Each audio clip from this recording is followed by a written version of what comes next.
Hi, this is Daniel Roberts, and you are listening to the Giving Town podcast, where we share stories of hope and generosity in Newberg, Oregon, and the surrounding areas. This podcast, as I always say, is sponsored by my real estate team, the Joyful Roberts Group, and we're licensed with Premier Property Group.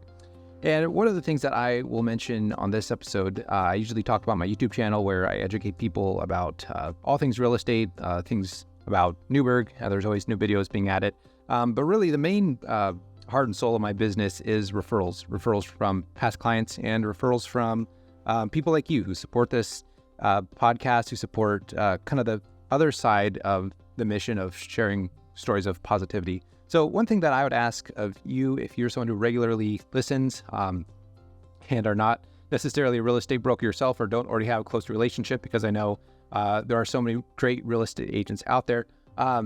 But, if you support this mission, I would just ask that if you come across someone who's looking to buy or sell a home, that you just send them our way. If you've got my cell phone number, you can send me a text or a call, because that really is what makes this whole thing possible. So if you could do that for me, I would really appreciate it. It makes it a lot easier to do more of these episodes. And I hope to eventually go from doing one every 2 weeks to once a week.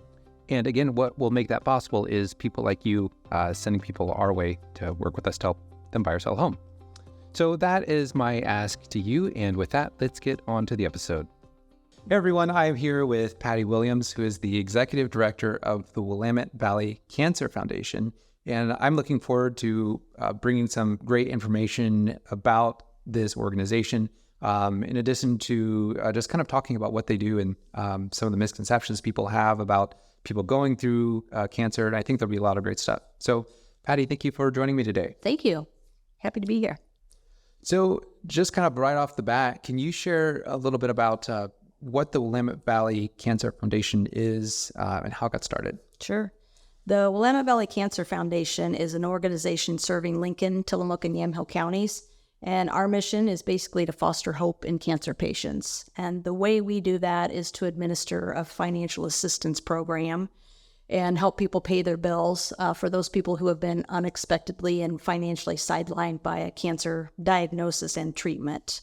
The foundation itself was founded in part as part of the Willamette Valley Medical Center's H.R. Hoover Cancer Center. And that cancer center also houses organ oncology specialists, which provide oncology services, and the Willamette Valley Medical Center's radiation oncology services. So it's always been considered, the foundation's always been considered integral to that cancer center. Okay. And that's located in McMinnville, right? Yeah, Willamette Valley Medical Center in McMinnville.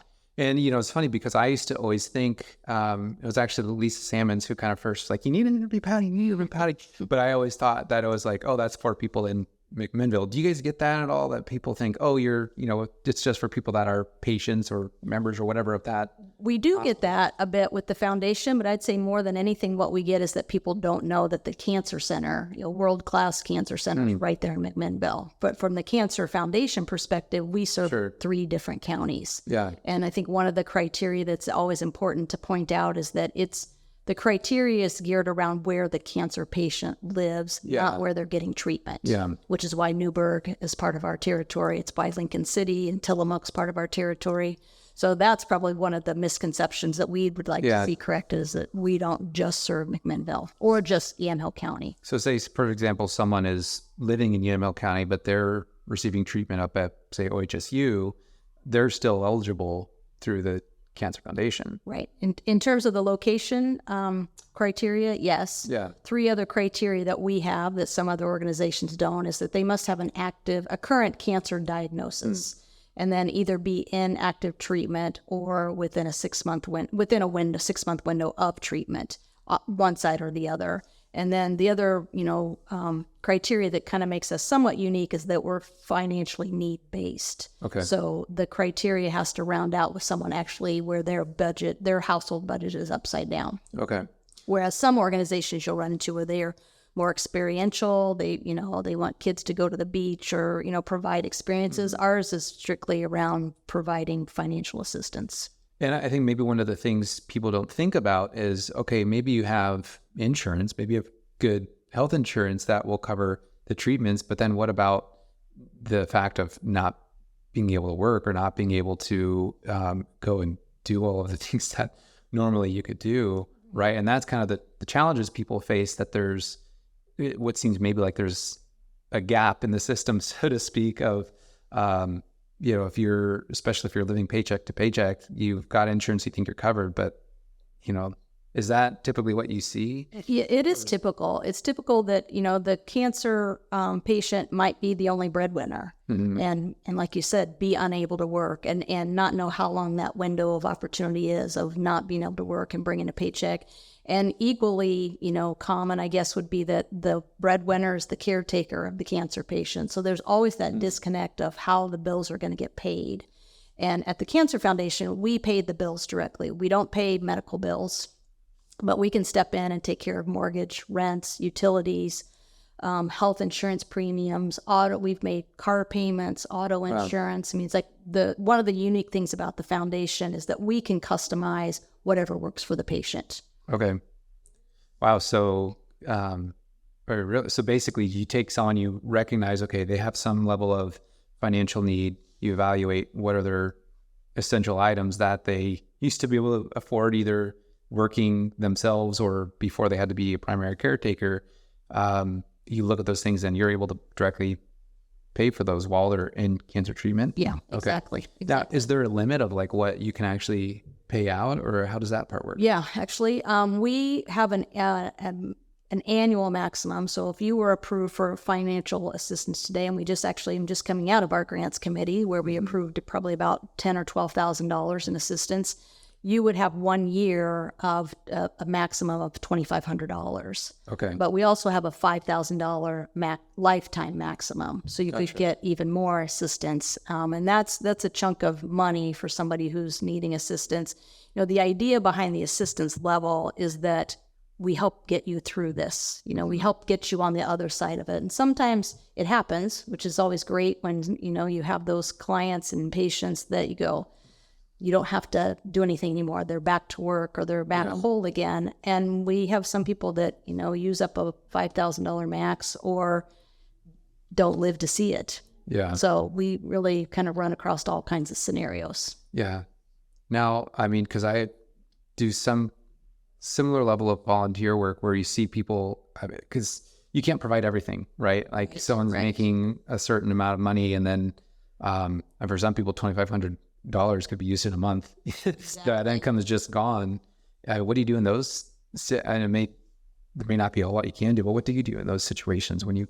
If we have some very special circumstances, and again, those are kind of customized and unique. Sure. Not that I could give you a bullet point, what they are, but the committee's very generous, and as long as the foundation budget can support it, we would entertain special circumstances. Yeah. And particularly if someone has a terminal diagnosis, we don't have to wait for that annual max to max out before we could move to the lifetime. If someone's lifetime isn't really expected to last, we can provide some more assistance. Yeah.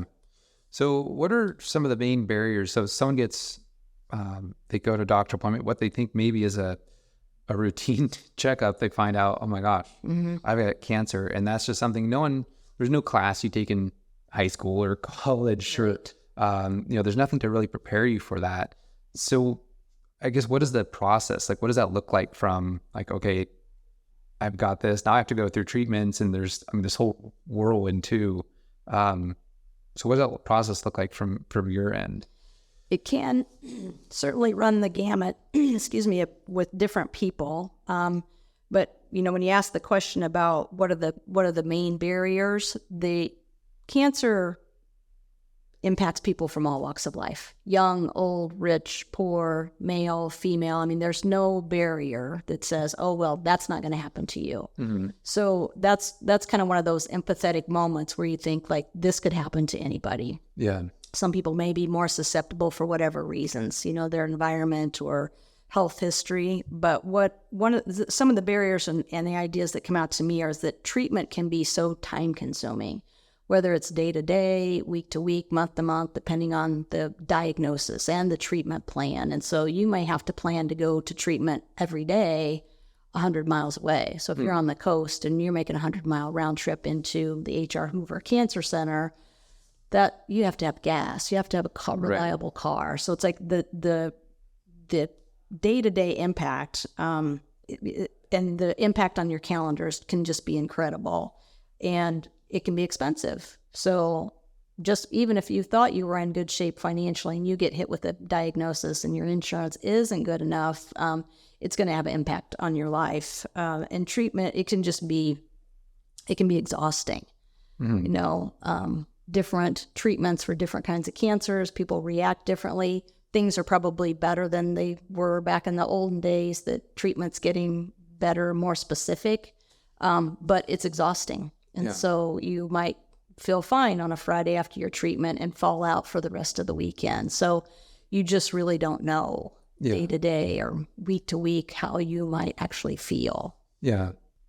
So what are some of the misconceptions that people have about the challenges that patients face? Everyone has heard or has known someone, most likely who's gone through cancer, but we kind of have these misconceptions of what it's actually like. So what are some of the common ones that it's interesting have? I've actually asked some other people closer to the patients from a medical side about that, and I got some interesting feedback. And I think one of the most common misconceptions is that when treatment's over, the journey's over.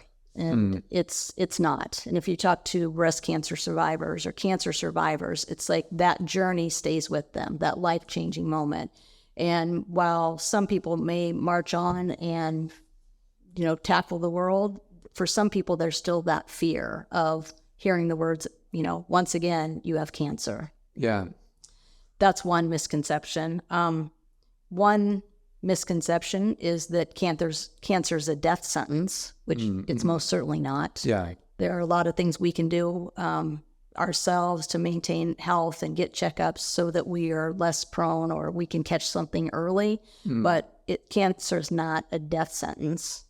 And I think there's probably a lot of misconceptions around treatment. You have probably pictures of the days of old of chemotherapy just making people sicker than the cancer. That's kind of the misconception, is that the treatments these days, and I can't speak specifically to them because I don't come from the medical side of this field, but the treatments are changing and getting better all the time. Do you have, I know you just said you don't have any connection to the medical side, but do you know of any examples of how, because I think I probably have that same misconception of people get chemo and it just completely destroys them. But do you have any examples of what newer types of treatments are that don't do that? Maybe not like in the technical, scientific side. Yeah. And I really can't speak to the medical side of what the specific treatments and, a difference between one and the other. But what I can speak to is the people side of who comes through the doors at H.R. Hoover in particular. And I'm sure it's like this at other cancer treatment centers, that you can recognize some people come in, they get chemotherapy and they walk right back out. And, they may have to come in the next day or the next week and they're fine. Okay. So it's just, it's just kind of that picture I have of the people involved. And other people, their struggles are different and harder. And you kind of leave that to the doctors and the nurses and the medical assistants to help take care of that patient. And then we get those referrals for people who, get thrown up against that wall of how am I going to make it? How am I going to feed my kids if I'm going through treatment? Do you partner with any other agencies or organizations? Because I know there's other people that I think, like you said at the beginning, who provide experience or provide different levels of support. Do you partner with any other agencies who kind of come alongside and help in different ways? Yeah, we do, actually. And it's been kind of a very concerted effort. We informally call ourselves the Common Cause Crew. And what that involves the Seeds of Hope program from See You Later Foundation and the With Courage, which is a breast cancer focused organization. And the See You Later Foundation, they help people with cancer or life-threatening illness. Okay. And again, that's sometimes it's financially, it's not financially based, need-based, but they do provide some financial support and then experiences too, because their focus is that there's a child in the home, whether it's the parent that has cancer or a life-threatening illness and they have children in the home, or if it's a child who's sick. Yeah. So they have the very child focus. And then With Courage is breast cancer in Yamhill County only. So we serve different counties except for Yamhill, but we kind of came together knowing that we had clients that we all three could serve and make it an intent to reach out and make sure that when we get a referral from someone, we say, can we refer you to someone else if we can stretch these resources? Yeah. So that's been good. But again, that's kind of like focused on Yamhill County, which is great for Newburgh too. Yeah. And then most recently, since we serve Lincoln County as well, we've joined up with a new event called Coastbusters for Breast Cancer. And they're in their second year. It was 2 survivors that decided they wanted and needed to do something. Yeah. And they had worked with Samaritan. And so we've partnered up with them for the first time this year. So we're always looking for those partnerships too. And have found through like the Common Cause crew that we can leverage the resources. So if Seeds of Hope can pay a bill that we didn't get approval to pay in our award, we can just, take care of more things. Yeah, that's awesome, because I think going through cancer is hard enough, but then if you have to, and also going through financial hardship is hard enough. Both those together can be absolutely devastating. So I think all the help people can get. Yeah. It's great that there's other organizations you can partner with in that sense. Yeah. And we have people who come sit in the office and they really feel at a loss for what they're going to do. And sometimes I think what we do feels kind of small. It's like, we're doing what we can. If we can help you, we will help you. And it's amazing how grateful people can be for what sometimes seems like so little. And, one example I'm thinking of here recently is we just had a big fundraising event a few weeks ago. We're having a golf tournament coming up on Monday. And the Cancer Foundation is kind of the conduit. It's like we're serving about 51, probably closer to 60 patients and families right now, 2022. Those 50 people aren't going to go organize a golf tournament to help raise some money to pay their bills. But we can do that. And so we can get those donors and those players and have people come out for a cause and hopefully teach them more, show them this level of empathy that these people need. They don't need, sympathy's fine, but empathy goes a heck of a lot farther. Now, it's because you said that everyone has their own kind of different definitions of empathy and sympathy, and sometimes mix them up. What do you feel the difference between those two is? Sympathy, I think you don't have to worry about putting yourself in somebody else's shoes. This is my personal, definition and take on it. It's like you can just be sad, you can be upset about something, you can be sympathetic. But empathy is when you realize this could be you, or it's important that it's somebody. It's not just, oh, poor them. It's more, I think, heartfelt.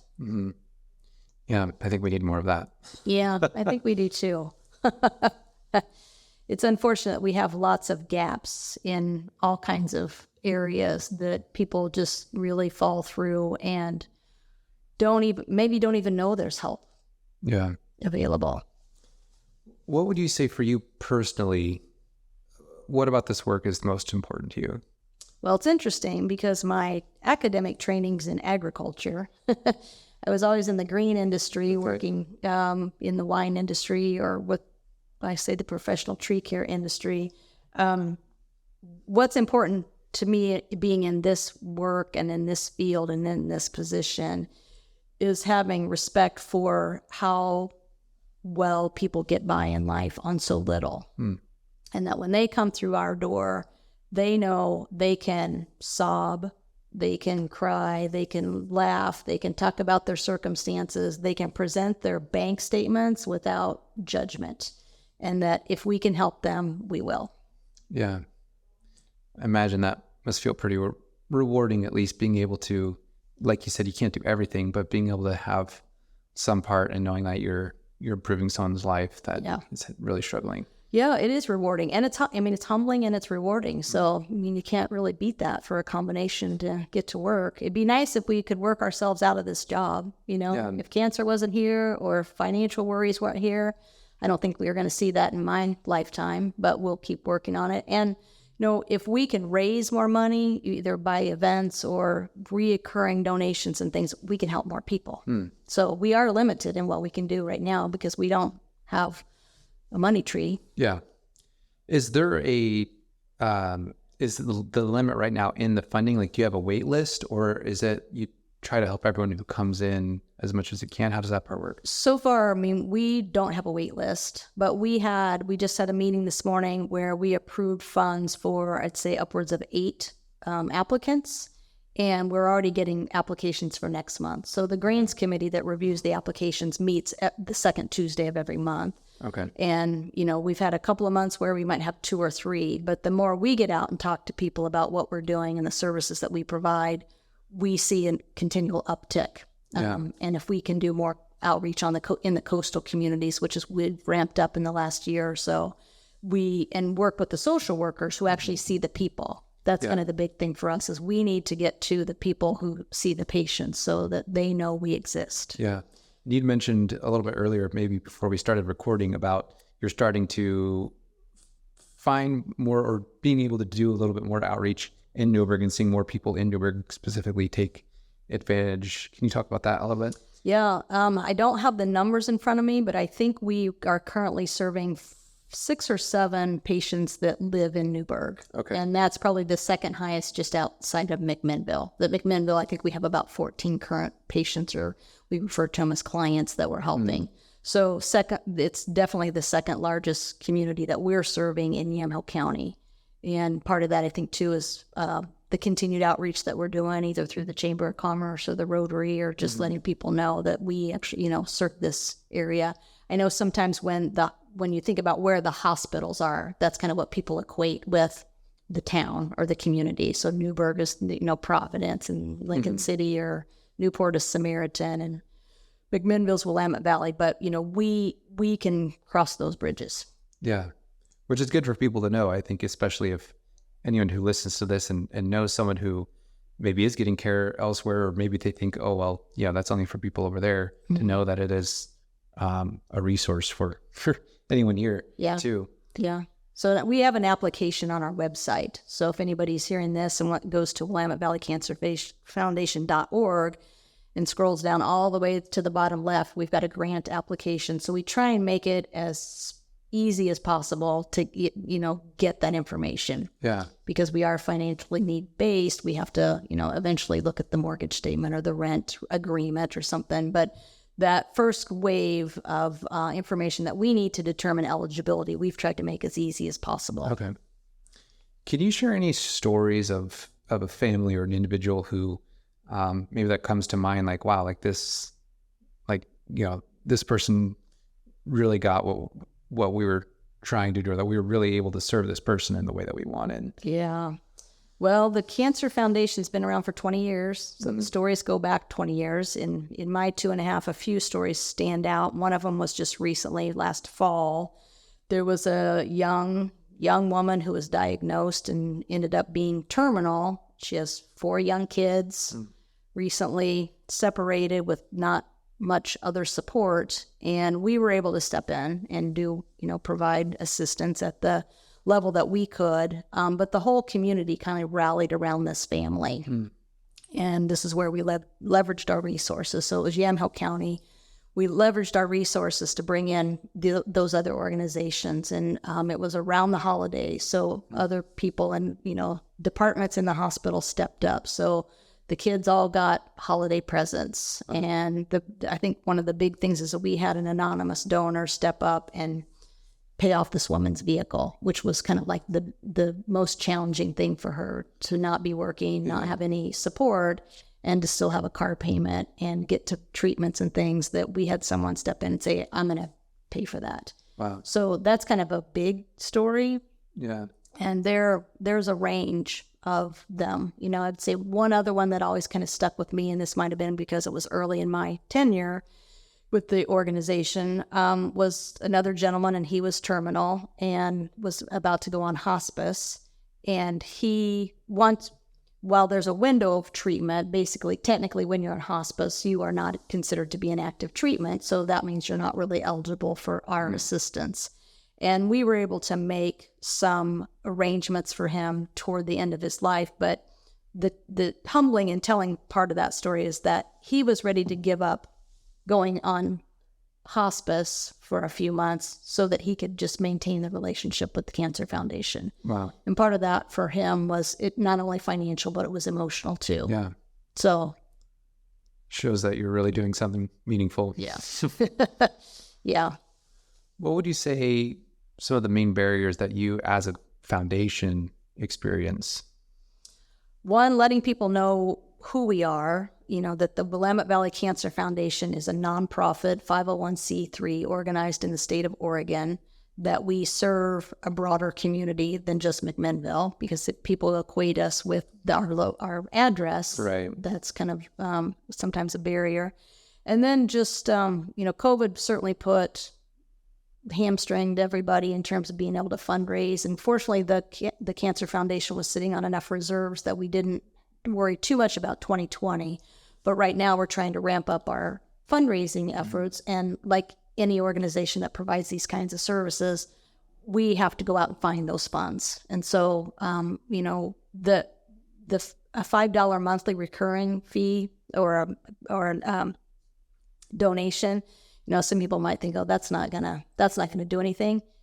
It really is true that every dollar counts. Mm-hmm. And so we're going to try and launch into where we can find more recurring donors, whether it's $1 a month or $5 or $50, and then look at our other fundraising events to try and make them, super sustainable. Yeah. What would you like to say just to the community in general? Like, if you could have one thing that you could just say to anyone.